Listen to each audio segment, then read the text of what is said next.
Thank you, Mr. Chair. Thank you to the panel for testifying. I do appreciate the tremendous change in attitude and awareness that's gone on both at the DOD and VA. I say in view of the testimony and what many of us here in our offices, we still have a long ways to go in changing the culture of the military and in dealing with victims of MST, but I do want to appreciate both your testimony today and the work that's being done to move us in the right direction. I want to just talk for a minute about the exam threshold. So the exam threshold in MST claims process, we've been told by the VBA, and this is for Mr. Murphy, that a veteran statement alone is not sufficient to trigger a compensation and pension exam. However, in the background information you've provided my office and presumably sent out to regional offices, it clearly states that the veteran's lay statement is sufficient to prove the assault occurred. So my question is, how does this work? Is the veteran's testimony enough to prove the assault happened? And how can it not be enough to get an exam?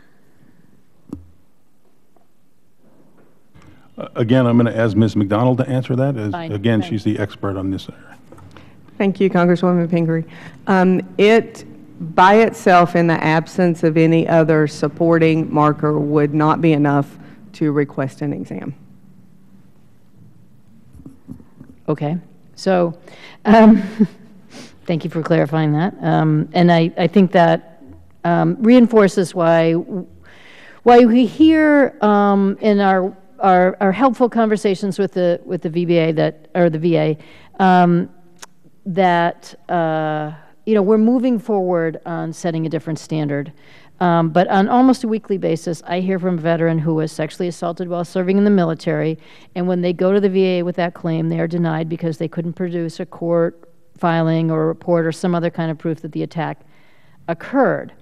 So even though we're often told that the proof isn't required, that's not what seems to be happening in your offices, and I do appreciate the increased training, the difficulty in changing even the culture of the system, but I guess I have two views, and I want to ask your comments on it. I mean, I think we have further to go before the implementation of what we're hoping will happen happens.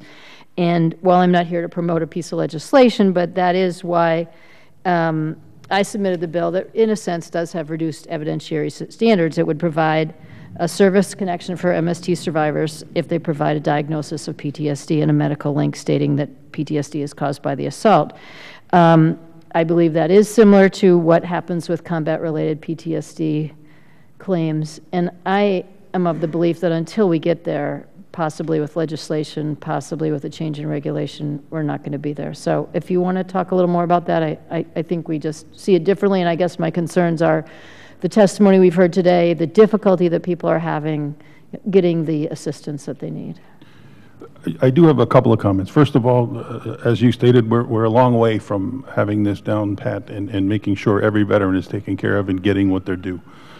Second, that we've made the improvements in the process today that you're seeing because of the consistency of training, the focusing of only a select few individuals that received a much higher level of training than what the general population gets, and specifically focused and targeted around identifying the very subtle markers.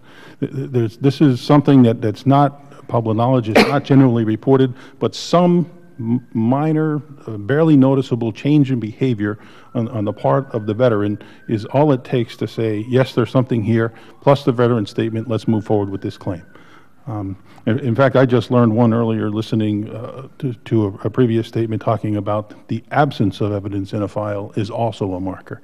And I'm not saying that we're not doing that. I'm saying that was beyond my level of expertise in this area, which is why Ms. McDonald's sitting next to me today. So again, we have a long way to go. We've made significant progress, but we're not done yet. Well, again, thank you for the work that you're doing. I think we're all here today because we hear with deep concern the number of people who serve this country and then find themselves victims of military sexual trauma. And we started out with some very stark figures in the beginning here about the difficulty of people being able to get assistance, the difficulty of crimes being prosecuted, the difficulty even for a veteran to come forward. And I think we have to remember over and over that these are very special circumstances, that people who serve their country want to continue to serve. We have enormous work to do to change the culture, but I think on the other side, we have a lot of work to do to make sure we help those people who need our help.